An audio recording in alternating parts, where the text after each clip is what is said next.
Bhagabatipur news ব্লগের পক্ষ থেকে সকলকে আন্তরিক অভিনন্দন, অনেক অনেক ভালোবাসা। এখন আমি উপস্থিত আছি ফুরফুরা শরীফ, আমাদের সকলের প্রাণ প্রিয় ভাইজান, ছোটো ভাইজানের কাছে। তো ভাইজানের থেকে কিছু কথা জানবো। ভাইজান, এই চ্যানেলটা আমি করেছি ভগবতীপুর নিউজ ব্লগ, নিয়মিত কিছু খবর আমি ছাড়ি। তো আজকের দিনে আপনার মতন ভিডিও যদি আপনার মুখ থেকে কিছু পাই, হয়তো আমার দর্শকরা খুশি হবে, আপনি যদি কিছু বলেন। সর্বপ্রথম বলবো যে আপনি বিশেষভাবে সক্ষম হওয়ার পরেও যে আপনি নিজস্ব উদ্যোগে শুধু 1000 টাকা মানবিক ভাতায় সীমাবদ্ধ নয়, আপনাকে যদি প্ল্যাটফর্ম দেওয়া হয়, আপনি না আপনাদের মতো মানুষকে, তাহলে আপনারা সমাজের যারা আমাদের মতো সুস্থ, আপনিও সুস্থ কিন্তু বিশেষভাবে সক্ষম যারা, তাদের সাথে সমপাল্লাই চলতে পারবেন। কিন্তু দুর্ভাগ্য, আমাদের সেই রাজ্য বা দেশে সেই পরিকাঠামো নাই। এই রাজ্যের বিধানসভায় আমি প্রশ্ন করেছিলাম, এই মুহূর্তে রাজ্যের বিশেষভাবে সক্ষমের সংখ্যা কত। আমাকে তথ্য দিয়েছিল 2011 সালে, আমি প্রশ্ন করছি 2022-এ। বিগত 11 বছরে কোন জায়গায় দাঁড়িয়েছি সেই তথ্যটুকু আমাদের সরকারের কাছে নাই, পশ্চিমবাংলা সরকারের কাছে।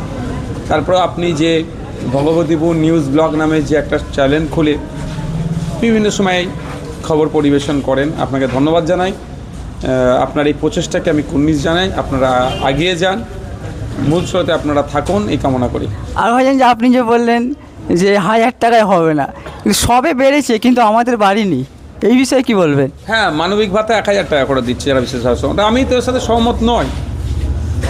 দেখুন, আপনাদের মানে যারা বিশেষভাবে সক্ষম অনেকেই যদি প্ল্যাটফর্ম দেয়, তারা মানবিক ভাতা তাদের প্রয়োজন হবে না, কিন্তু প্ল্যাটফর্মও সরকার দিচ্ছে না।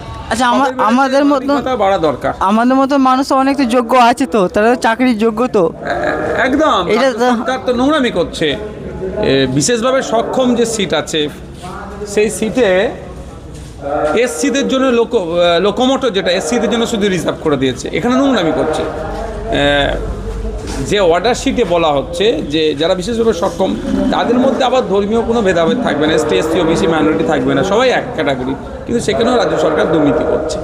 যাই হোক, যখন পাচ্ছে না, যখন ইনসাফ যখন নাই, তো নিজের কর্ম করে নিজে খাওয়া অনেক ভালো না, অবশ্যই সেটার উপরে তো কোনো কথা নয়। হ্যাঁ, যাই হোক, সবাই নিজের কর্ম করে খেতে প্রস্তুত। আমি যেভাবে এখান থেকে ওখানে সহজে চলে যেতে পারবো, আপনার পক্ষে অসম্ভব। তাহলে আপনি যেতে চান, আপনার মনে সেই স্পিড আছে, তাহলে আপনাকে কি করতে পারে, হুইল চেয়ার দিতে হবে। এখন ইলেকট্রিক চেয়ার যে সহজে আপনি মুভ করতে পারেন, সেটা দিতে হবে, তাহলে আপনিও পৌঁছাতে পারবেন। তো সেই যেটা আমি ব্যবহার করি, সরকার দিচ্ছে না। যে গাড়িটা আমি ব্যবহার করি সেটা আমার নিজের টাকায় কিনা। এগুলো তো সরকারের দেওয়া দরকার, সরকারের কাজটা তো এটাই। শুধু ওই দুর্গাঙ্গন করা